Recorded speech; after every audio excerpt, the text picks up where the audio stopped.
everyone, my name is Amber and this is a lovely yarn podcast. How is everyone today? It is Sunday, October 2nd.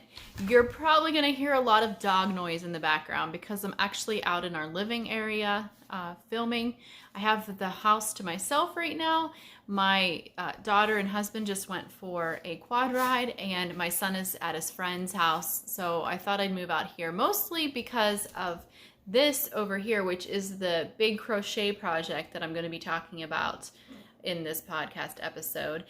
Rather than moving all of this into my bedroom, which is where I normally film, I thought I'm just going to move out to the living room because I'm all by myself today anyway, so it's not going to matter.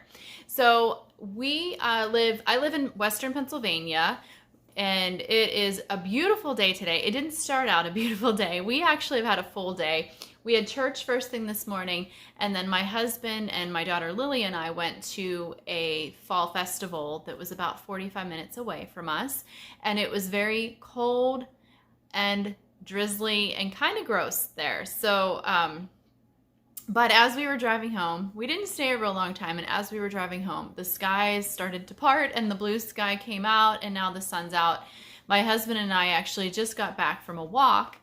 We have a trail that's it's just shy of 3 miles long, and it goes up a very gradual grade, and it has it's just beautiful. There's water, there's a creek there, and there's pine trees, and then all kinds of deciduous trees. And this time it's beautiful all the time, but this time of the year it's really stunning because the trail is completely tree lined. So when the leaves start to change, it's just gorgeous. It was funny though, not many. I think the leaves, I noticed this week, they're just starting to make their shift. And I know the maples always turn first here. And I've noticed a lot in areas that have a lot of maple trees that it's pretty colorful in those areas. But we also have a lot of oak, which I think they're usually the last to turn color. So there wasn't as much color on the trail as I thought there would be, but it will definitely come. And I'll be sharing clips from that in our next fall vlog, which my daughter and I are doing a fall vlog series right now on our bucket list. So if you're interested in seeing snippets of my life, because I am not just a knitter. In fact, the knitting is actually a very small part of my life. First and foremost, I'm a wife, mother, and homemaker. And I also homeschool now just my daughter, who's 16. She's my youngest because my middle son is in college and my oldest son is married.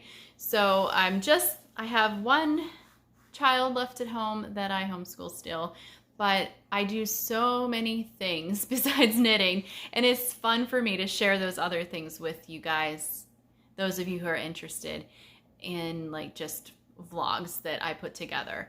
And so my daughter and we came up with a fall bucket list, and that is what our vlogs are based upon. We kind of take you guys along on those outings or activities that are on our fall bucket list. So if you want to check those out, just look through my videos, and anything that says fall vlog in the title is part of that.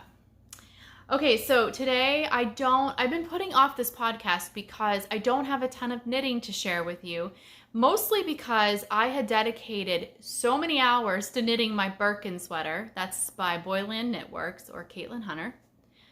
I had the yoke completely done, had split for the sleeves, and was starting, I'd probably done 7 to 10 rounds of the body, and realized that I needed to stop. And my Birkin is in this bag, but it is no longer a Birkin. It is just the yarn. I ripped it out. I completely ripped it out. So I have all these tiny balls of yarn from ripping it out, and then the big main color.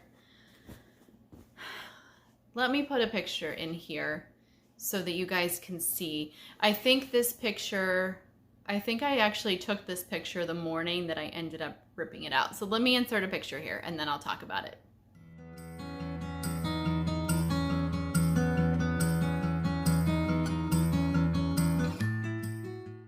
Okay, so that picture, I tried it on. I put it on social media, on Instagram, and I asked opinions on how to fix it. I got a lot of input, and a lot of people also telling me that they had either knitted the Birkin or had started it and never finished it because they ran into the same problem. So basically the problem was that the yoke was so deep. So deep. And as I was knitting it, I was thinking, man, this yoke is really deep. I don't think this isn't gonna work out. I don't think so. I was laying it on top of other yoked sweaters that I've knitted, and then I was, I had put it on like a needle extender, and I had tried it on a couple of times, and I think I was just being overly optimistic and hopeful, and I had read maybe every page on Ravelry. I had read through, if people had taken notes and expressed anything about having problems with the pattern, I had read those. I had also read where people said they didn't have, that it fit perfectly and they loved it. But I did notice a lot of negative reviews and a lot of negative comments regarding the fit of the yoke.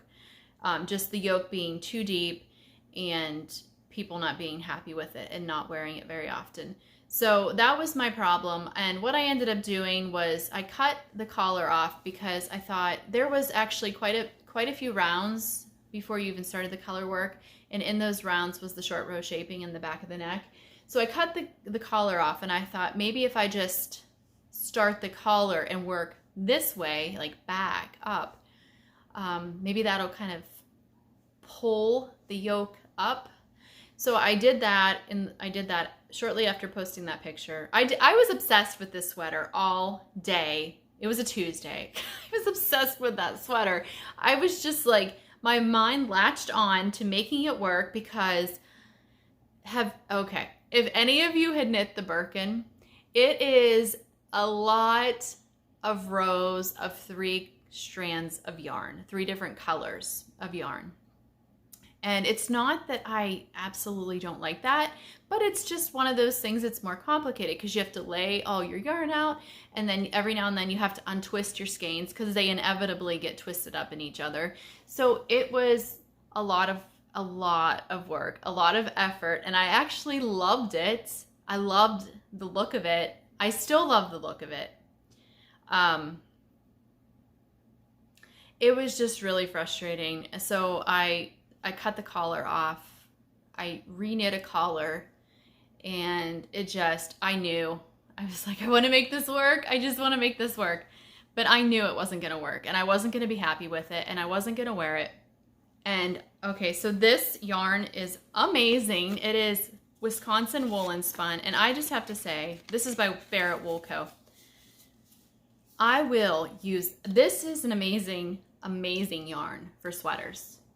So there's the tag, and 100% American wool, and it's the fingering weight yarn, and it's woolen spun, which is why I think I like it so much, because it is a plumper yarn, because it's wool, it's got more air in it. And so when I realized that doing what I was going to do to the collar to try to fix it wasn't going to be a good enough fix, and this was an all-day thing. I was throwing around ideas in my head. I was listening to what other people were saying. I was thinking, I'll just pull back the color work and then start the yoke early, and then just figure out, and I had thought about this actually when I was knitting it, just figure out how to do the color work in the arm separate than the color work in the yoke. And so I had thought about all of those things, but then I ended up just getting to the point where I was thinking, I'm not going to be happy with anything. And I'd already cut the collar off and messed that all up. I took my daughter to youth group that night, and she's in there for 2.5 hours. And it took me that entire time to unravel that sweater, that yoke. This is just the yoke, and it's because, you're catching your floats, so that's twisting the yarn up. Then you've got rows of 3 color color work. So that's twisting the yarn up. So, and I did not, if it wouldn't have been such a precious yarn and a yarn that I loved so much, I don't know that I would have had the patience to sit there and unravel it all. I feel like I probably would have been just like, I'm putting you in a bag and throwing you in my project closet and not dealing with you. But I just couldn't, because I love this yarn. I love this yarn so much. So anyway, now I am in this place where I'm trying to decide, honestly, that sweater and how it all turned out has actually made me not even want to knit lately, which that sounds horrible, but, because I just haven't felt in the mood to knit, and I haven't felt like casting it back on. I haven't felt like casting on any big projects. I've just been knitting socks. I have 3 different pairs of socks going, and then I'm working on this crochet project. I just don't have the motivation, and I think it's because I got so annoyed with that. And I've knit sweaters. I have multiple sweaters that I've knit and then I have not worn because I just don't like how they look on me, or I maybe don't like the yarn with that pattern. But that pattern actually really kind of annoyed me. Oh, there's my sourdough bread. I'll be right back. Okay, I needed to take the bread out of the oven. So the pattern annoyed me, and the fact that so many people have had a hard time with it, and the fact that I'm gonna have to do math to figure out how to modify it to work for me. I'm not a stupid person. I can do the math. I just don't want to have to do the math. Knitting is I'm typically not one of those knitters that likes a really, really challenging project. I'll do challenging projects, but I don't really go out seeking after them. When I knit, it's because I'm having free time and I want to relax. So I don't want to think too hard with a knitting project. So I really don't like knitting projects that I have to modify. I don't think, at this point in my life, I would not make a good designer, because that whole process doesn't appeal to me. I just want to knit to relax, chill out, and not think about hard things. So I'm trying to decide. I'm saying all this, and this is the bottom line. Do I cast back on again? I think what I'll do if I cast on, and for anybody that's thinking about knitting this sweater, first of all, she updated the pattern, so I thought I would be good to go. And I think I even talked about this in my last podcast episode. I have the updated pattern. I guess her original pattern for it didn't have any increases in the yoke, so it fit very tight. This pattern has increases within the color work of the yoke, but the yoke is too deep. It's way too deep. And so it ends up looking like I have a funnel on. And if you look at a lot of the project pages, you can see that. You can see that in the photos of people wearing it. And not everybody. I'm just saying, it seems like a lot of people have had that problem. And a lot of people contacted me or messaged me and said, I have had that same problem. I'm so frustrated. So I'm gonna have to take out the rows of the collar, of just the main color before the yoke. I'm gonna have to take those out. I might do some short row shaping, but I think what I'll do is actually do short row shaping under the yoke, like on the lower back portion of the sweater. And I'm also going to have to figure out how to divide for the sleeves before the yoke is finished, and then just evenly divide the color work among the sleeves and the yoke so that it all works out. Does that make sense? And I know these things can all be done, but like I said, I don't really care to put that much time. But the only thing that makes me want to put that much time into this project is the fact that I really, really love the look of the yoke. And I especially like the look of the yoke with these colors of the Wisconsin woolen spun yarn from Barrett Wool Co.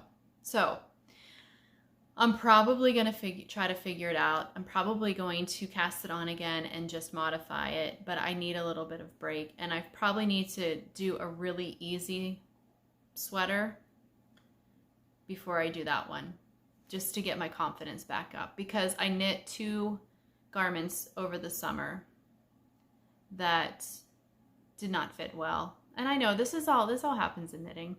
But then I do this. And so there's been 3 big projects this summer and fall that haven't turned out the way that I expected them to. So it just gets a little discouraging. I'm not really that discouraged though. It's just knitting. I just, you know, when I pay for a pattern, I don't want to have to put all the extra work into modifying it to fit me. And if it would have just been me alone that had that problem, then I would have just said, well, it's just me. I'm doing something wrong, or my body is shaped differently. But it's been a lot of people. And I'm not trying to make this really negative, but all I am saying is if you want to knit the Birkin, think about the potential for having to modify it so that it fits your body well. Maybe if I would knit it in a, and I said this, like a silkier fingering weight merino wool that doesn't have as much structure as this woolen spun, and it kind of would just like drape and hang more, perhaps it would have fit better. But because this woolen spun has more structure to it, it's just, you know what? I don't even know. I don't know. Just be aware that there are a lot of people that have had a problem with this pattern. So that's all. Okay, I'm going to move on. I'm going to move on from that, but it's kind of stole some of my knitting thunder. Actually, I have my finished object on. I usually start with finished objects, but this is my last ranunculus, that I showed in my last podcast, which was quite a while ago because I actually filmed it outside during the summer. And this is using a mystery skein of yarn that was sent to me by a viewer multiple years ago. And then also some Surrey silk alpaca from Flower Hill Fleeces, which is like it was a minty green color. I don't know that it's something that she carries all the time, but it is so soft. It is not the least bit itchy. Like my no frills sweater, I held the mohair and a fingering weight, and that is a little bit of an itch to it. This has no itch to me. So it must be because I have, for me, alpaca is really, some people have a hard time with alpaca, but for me, alpaca is actually a very soft yarn. I'm not sensitive to alpaca yarn at all.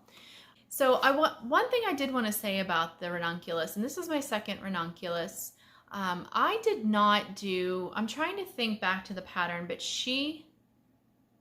I just did so on the bottom of the hem, I did just a regular loose bind off. I think she calls for some sort of very confusing bind off, or maybe that was to cast on. There's something that she provides a video for within the pattern, and I watched the video and I was just like, what? So I didn't do it. I just did a regular, I think it was the bind off on the bottom. And maybe this was a tubular cast on and I just did a regular cast on. It's been a while since I finished this, so I'm having a hard time remembering. Yeah, and then the I-cord. So what I ended up doing with this is I made it completely, it's long sleeved, and so I just knit straight down, no decreases, and then I did, I think I did some really quick decreases on the bottom. Was that in the pattern? Now I can't remember. I should have looked before I filmed. But I did some quicker increases around the wrist, and then I did the I-cord bind off. So yes, this is my second ranunculus. This is my cold weather version, because my other one is something that I would wear in the spring. Maybe a summer day if it wasn't overly hot, because my other one is wool. But yeah. I got some socks here. These are for my son, Ian. I'm still working on his socks. If you know him and you watch this, please do not tell him, because this is going to be a surprise at Christmas. I'm kind of making a box of socks for him. They were supposed to be done before he started college, but that didn't happen. That did not happen. So we're shooting for Christmas now. But this is, what is this yarn? Active, Super Garn, Active. And I'll put all the information down below as far as color and stuff. That's what this is. Self-striping. Yes. Okay. So I'm not going to really talk about this anymore other than I cast on 64 stitches. This is what I know what fits my son and my husband, and just did a plain vanilla sock, and then I do the slip stitch heel for them because I think that's such a sturdy heel. And then this is all I've got done on the other cuff. So not much. I am trying to actually kind of match the color up, and I think I'm going to be okay, just because I want this. I like how this stripe goes across the foot and then right at the toe again. Normally I could care less about those kind of things, but I am going to try. I was somewhat intentional when I cast on the second sock as far as trying to find so that it would match up. I think I did. I will find out, won't I? I will find out. Okay, so that is one pair. I have another pair for him that I'm working on, and I haven't done anything else with it since I last showed it to you. I think I showed you that sock. It is, again, just a plain sock, and I'm using a Knit Picks yarn, which I don't even really like. I don't like the feel of it, which is why I'm not working on it. It just feels really stiff, and I don't like it. So, but I am gonna finish it because I have one almost completely done. I just haven't felt like dealing with them. I'm sorry if this is a negative podcast. So I told you I'm kind of like in a knitting slump, and I've gone through this before. I know it'll pass. But where are they at? Here they are. Okay, these I'm super excited about.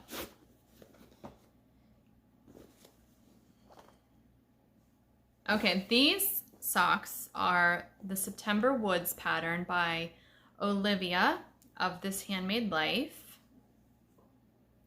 I should have put these on a sock blocker, but I'm not gonna go get that because I want to try to get this podcast done before my family gets home. So isn't that beautiful? They're like this leaf. This is lace work right here, this leaf motif. And then I just love that. And then it goes into the foot where you're doing like a 3x1 ribbing here. And this is my first one. I'm actually using Knit Picks Stroll and the tweed. I love tweedy yarn. I love it. I love tweed. And this is, ooh, persimmon. Persimmon, how do you pronounce that? Persimmon? Persimmon heather. Okay. I've knitted multiple different sock patterns of Olivia's, and I always love them. I always enjoy them. I find her patterns very self-explanatory. This one is also, she charges like $3 for her sock patterns, which is so reasonably priced. And this one I got on sale because she had a little sale running until September 25th, and it was so I think it was like $2 or $2.25 or something like that. But this one comes with written instructions or charted instructions, which I prefer charted instructions. I can keep track of things better. But it's nice that she provides both, is what I'm trying to get at, because some people prefer to read the written instructions. Me, I look at all those words and I'm just like, I get like lost in them, but the chart is real nice, and for me, my brain just understands a chart and follows a chart better. But I do highly recommend this. I think this is the perfect fall pattern for a sock, and this is the perfect, like, it's like this beautiful tweedy orange. It's perfect. I actually have had a lot of joy working on these. And they're going to fit me. They're going to fit me. So that's wonderful and encouraging. And then I have a little progress keeper, which I don't normally, I have to say, I don't use progress keepers a lot, but I do, when I do use them is to mark how much further I need to go when I'm knitting something. So I tried this sock on yesterday, and I was like, oh, I probably need like another 1.5 inches before I can start decreasing for the toe. So that's typically when I use a progress keeper. Although I will say that there have been times when I've been doing like stockinette bodies or sleeves, I will use I'll use two progress keepers, because I'll play a game with myself and I'll put a progress keeper on, and then I'll knit for that day, and then I'll put another one on, and then the next day I'll try to beat the number of rows I knit prior. The reason I do that is because sometimes I get, you know how people get stuck on Sleeve Island? I get stuck on Stockinette Island. It's not that I don't like it, it's just that usually when I get past the fun yokes and stuff, except for the Birkin, I was ready to get off the Birkin yoke because of all the 3 color work. But normally that's the part I enjoy, the yoke. And I like to work with I've realized I like to work with just 2 colors per row, not any more than that. I'll do it, but I prefer 2 because I like things easy, I guess, when it comes to my knitting. Anyway, so I will use a progress keeper to mark how much more I need to knit, and then also to kind of play a game just to keep myself motivated to keep going. So I do it that way. But anyway, I don't think I told you, this is a cute little stitch marker. It's clay. And I got this from Simply Sarah Knits, I think last fall when she opened her shop, which I don't think is currently open. You know what? No, that's not correct. It's hard for me to keep up with people on Instagram anymore because Instagram doesn't show me the majority of people I follow. They show me a lot of suggested people and ads, and then I go in and I tell them not to do that, and they don't for a while, and then they start that again. So I'm trying to remember if I've even seen a post from her lately. I'll link her below. I'll look up her Etsy shop and see. I'll link her Etsy shop. I don't know. So yeah, but here, I'll give you a close-up of that. It's cute. It's very cute. You can see a close-up of this color work, of this lace work too. It'll look so fantastic once it's blocked. It already looks good. Olivia is a fantastic sock designer. Like I said, I've knitted multiple socks of hers and I don't have a complaint about any of them. Now I'm going to tell you about my crochet project, which is right over here. And I am crocheting the Delia Scrapgan by Make and Do Crew. And I saw Amber of Maker's Haven in the summer. I think maybe she posted a video on her YouTube channel saying that she was doing this, and I thought, oh, that looks fun.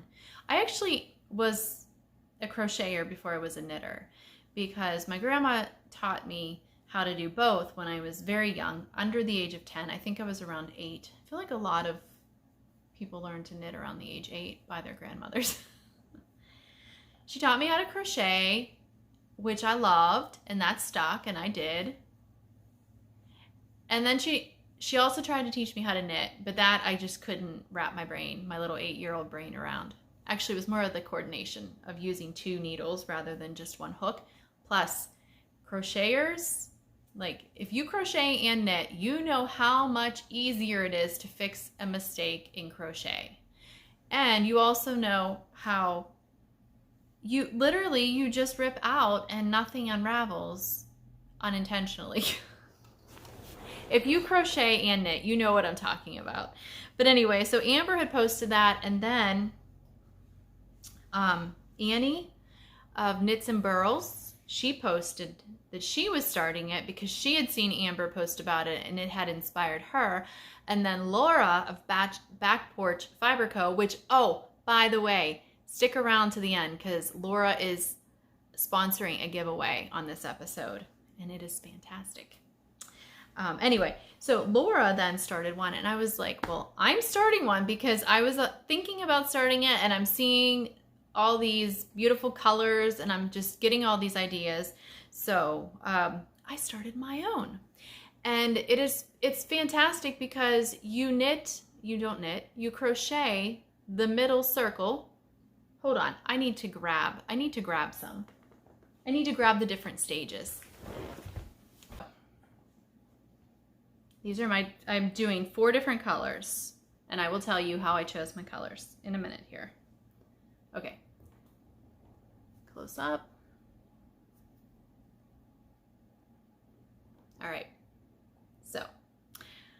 These are using sock scraps. Yay! I was like, I could use all these sock scraps that I have. I was like, why not, right? Why not? I am holding, depending on the thickness of the yarn, I'm holding either 3 to 4 strands together. So, oh, hold on one second. Okay, so I'm holding 3 to 4 strands together, depending on the thickness. I already have all my inner circles completely crocheted and done. And so now it's just a matter of turning them into squares, which is what that stack is right there. So this circle, for these colors, the one strand was pretty thick, so I only held 3 strands of the yarn together for this. But like these two, the yarn, you know how like you have fingering weight, but some fingering weight is thinner than other fingering weight. So that's kind of what I had to do, just play around to see how it turned out. And these two had 4 strands each, and then oh yeah, this one actually has 3 strands, but I actually held 2 strands of fingering weight with 1 strand of DK weight. Essentially, you want to get these to be a heavy worsted or Aran weight. Like that's the weight of yarn you want to get it to. So however many strands of yarn you have to combine to get it to that is what you have to do. And then, and this is, by the way, this is a free pattern on Make and Do's website, Make and Do Crew's website. And she doesn't have it all. It's not all on one page. So you do part 1, which are the circles. Then you do part 2, which is turning the circles into the squares. Then you do part 3, which is joining them all together. And she has this really, really cool, awesome, thank you, Lord, way of doing it, because you don't have to like individually attach all of them, like whip stitching or mattress stitching together. I don't know how to do it because I haven't started that yet, but she explains and she provides a video, which she provides a video for all the various steps. So after you get your circles, then you start making squares. And I have a big old stack over here, as you can see. So you make your square. And she gives, in the pattern, she tells you how many squares to make to achieve a particular size. And I think she has maybe 3 or 4 different sizes. I wasn't following that. I just was whipping them out. I was like, these circles, I was just whipping them out. I was like, this is so nice. It had been so long since I crocheted, and it was coming off the end of that Birkin disaster. And I was like, oh my goodness, crocheting is so fast. I forgot how fast crocheting is. I missed you, crochet. I was just having like this complete love affair with crocheting. So I was just whipping out these circles, and I thought, I'm just gonna make a bunch. I think I made the same amount per color, like the same number of circles of each color. I think I did do that. I'm so not organized with podcasting, guys. Scrapgan, my Delia Scrapgan, is this Lion brand yarns, woolies, and it's in the linen colorway. I feel like this is a really good neutral off-white color. So that's what I'm using to make the squares around the circles. So now I'm turning them. This is a lot. I don't even know how many I have here, but there's a lot. I think the biggest size in her pattern, you need 52, 54, 56 squares. I know I'm going to have more than that when I'm all said and done. So basically what I'm going to do, I have 4 different colors, and I made the same amount per color. And when I get them all made into squares, I'm just going to lay them out on the floor and arrange the colors however I think looks best. And then I'm going to get them put together. And like I said, she provides a tutorial on how to put the squares together. You crochet them together, and it's continuous. Like, she shows you how to do it so that you only have an end at the very beginning and an end at the very top, at the very end. It's amazing because you do have ends to weave in here. Yeah, so you are going to have ends to weave in if you decide to crochet this, but the fact that you can actually do a continuous crochet process rather than having to mattress stitch them or whip stitch them together, that's very appealing to me. I have knit a couple of different granny square blankets, and the one I did for my daughter a long time ago. Oh, wait, let me go grab it. I don't think I've ever shown that. Okay. So I made this one for my daughter when she was wee little, and I think this was my first. This is a hex, a granny hex, okay?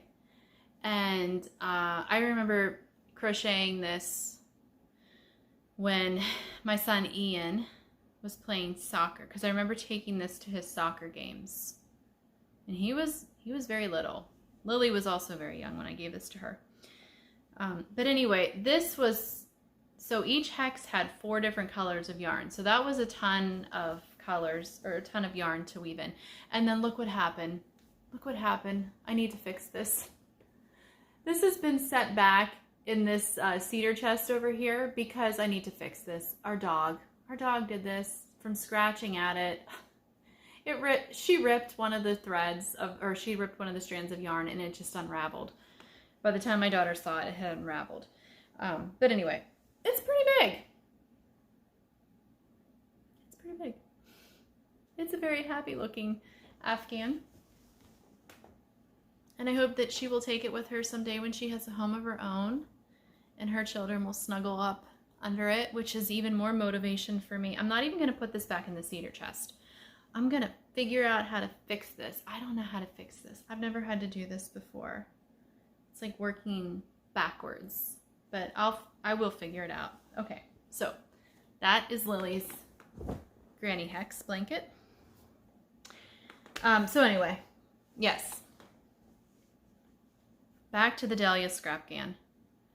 So that is my big project that I'm working on, and honestly it is going so much quicker than I anticipated because I'm really, really enjoying it. I just recently started to get to the place where I'm getting kind of bored of doing the squares, but not really, because they're so fast. That's the thing with crochet, it's so fast. In fact, I've been pinning on Pinterest, I've been pinning crocheted sweaters because I thought maybe I just need to crochet a sweater and take a break from knitting sweaters. So fast. Okay. Yeah. So almost, I don't know that I should say I'm almost ready to start putting them together, but I'm getting close. I have more made into squares than I have circles left, so that's great. So yeah, get on there if you're interested in that. Get on and check that out, and it's very self-explanatory. So if you were going to learn how to crochet, I think you could totally learn. If you're motivated enough to do it, you could totally make this your first crochet project. So if you want to learn how to crochet, get on. She provides video instructions. She provides written instructions.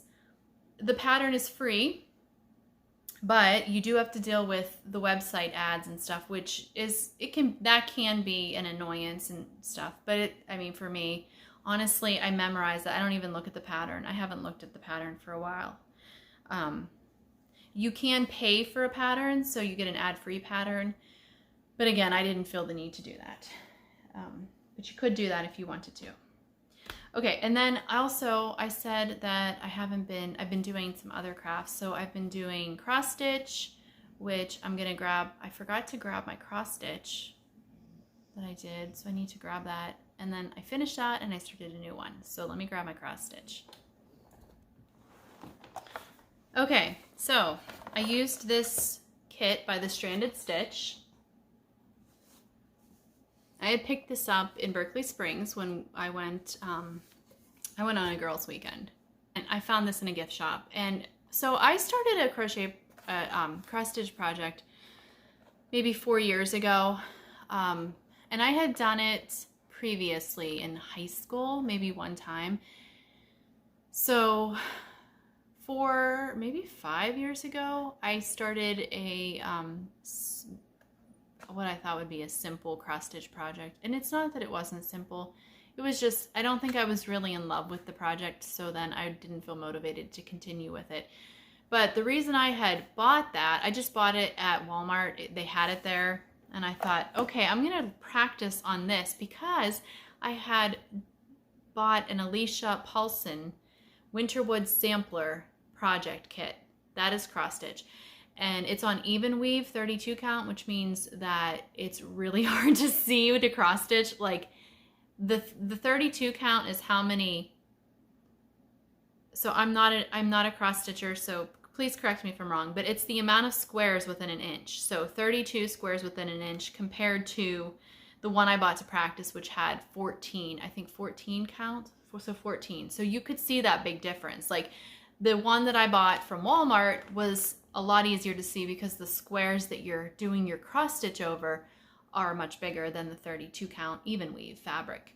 And so I had received that kit from Posy Gets Cozy, that's her website, and I got it all ready to go, and I organized all my embroidery floss, and then I was like, I can't do it, I'm gonna ruin it.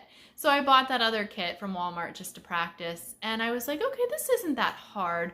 But because I didn't love the project, I think it said live, love, and love. I don't even remember, but because I didn't love it, I didn't finish it.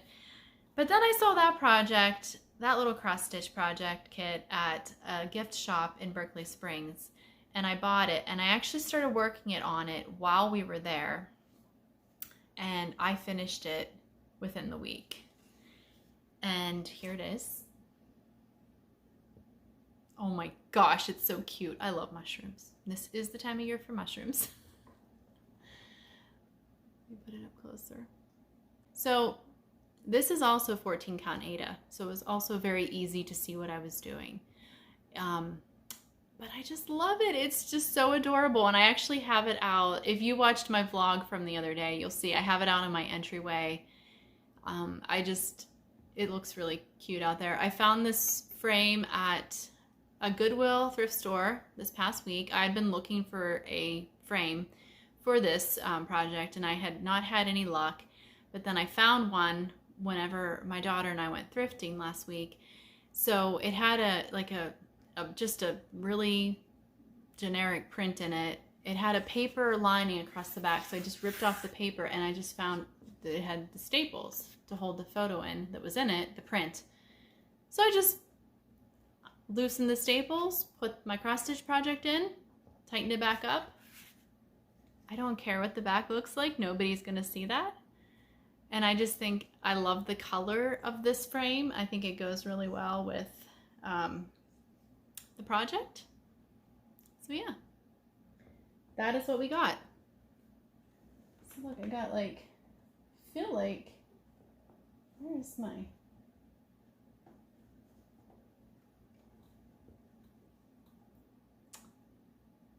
feel like I got some color themes going on here. It's because it's fall. My socks match this too. So yeah. So this was fun to do. And then I bought another project and I started it, and it's definitely a bit more challenging. And I know you guys are here for the knitting, but I'm going to show you anyway, and you can hop off. But I am going to talk about a giveaway in a minute. Okay, it's this one.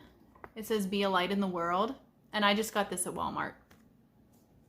This is all the further I've got on it. I've gotten part of the middle mason jar done because it's also 14 count, but it's navy blue, and it's so hard to see, and I thought about that when I bought it, but then I was like, I can do it, which I can, but most of my crafting is done at night, and it's really hard to see it at night.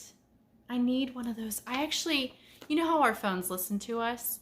So yeah, my phone was listening to me and how I'm cross-stitching now, and it actually pulled up an ad on Facebook or Instagram.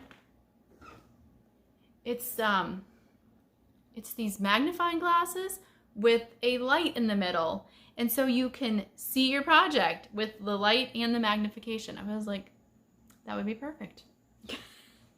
So this one's gonna take me a lot longer because as you can see, I'm very far from completion with that. Okay, so now on to the giveaway.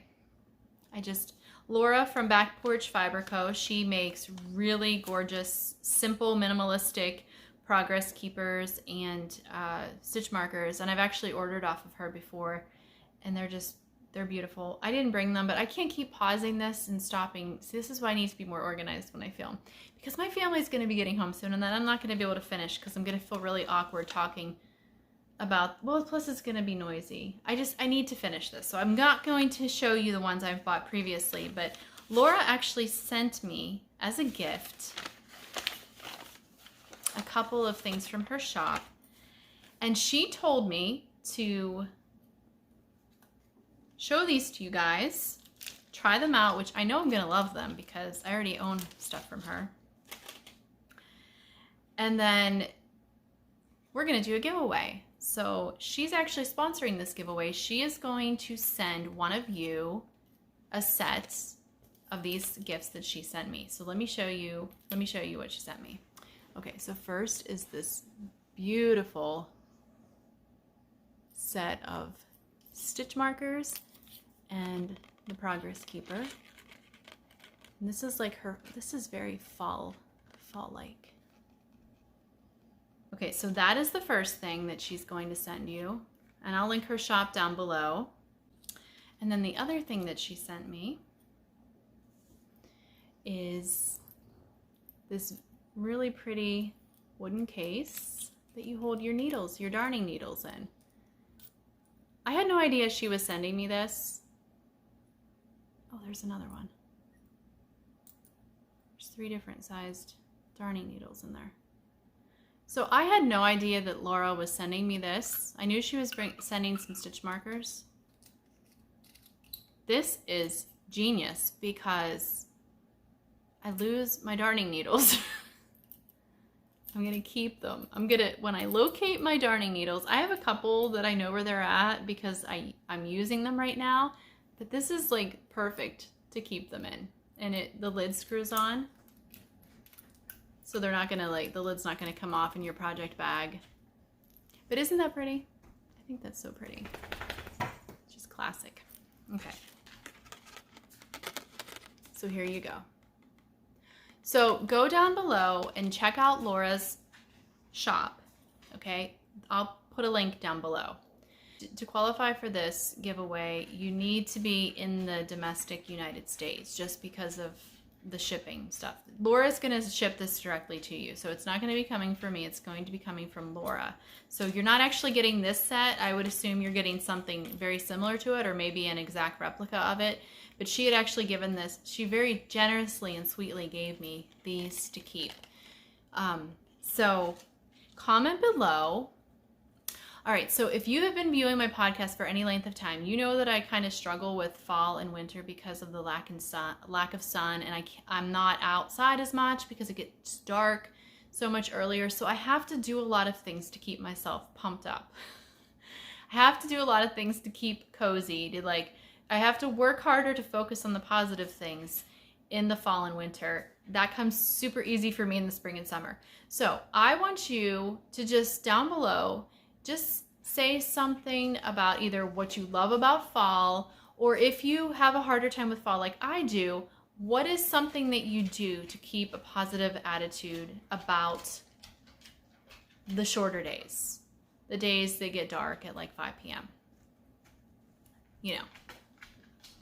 So that is what you need to do. Enter that down below in the comment section, and then I will pull a winner randomly. I'll randomly pull a winner, and then I will notify the winner, and then I'll notify Laura of the winner, and she'll send the set directly to you. So I'm gonna shoot. This is dangerous for me to say, but I'm gonna shoot for 2 weeks from now to film another podcast. So today's October 2nd. So let's say mid-October, I'm gonna film another podcast, and that's when I'll close this one because I'll announce the podcast winner in the next episode. So how does that sound? Okay, So Laura, thank you so much for providing these gorgeous gifts to me and then also to one of my viewers. Greatly appreciate that. And go check her out because she has such beautiful, simple, like they're wood in resin, by the way. That's what the Progress Keeper is. There we go. Okay, there, that's a much better view of them.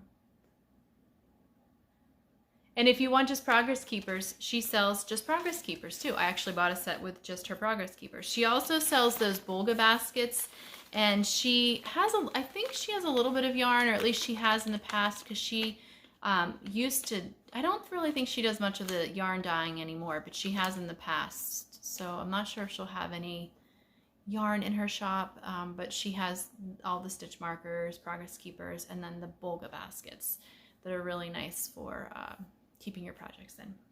So, okay, I think that's it. I'm gonna wrap it up there.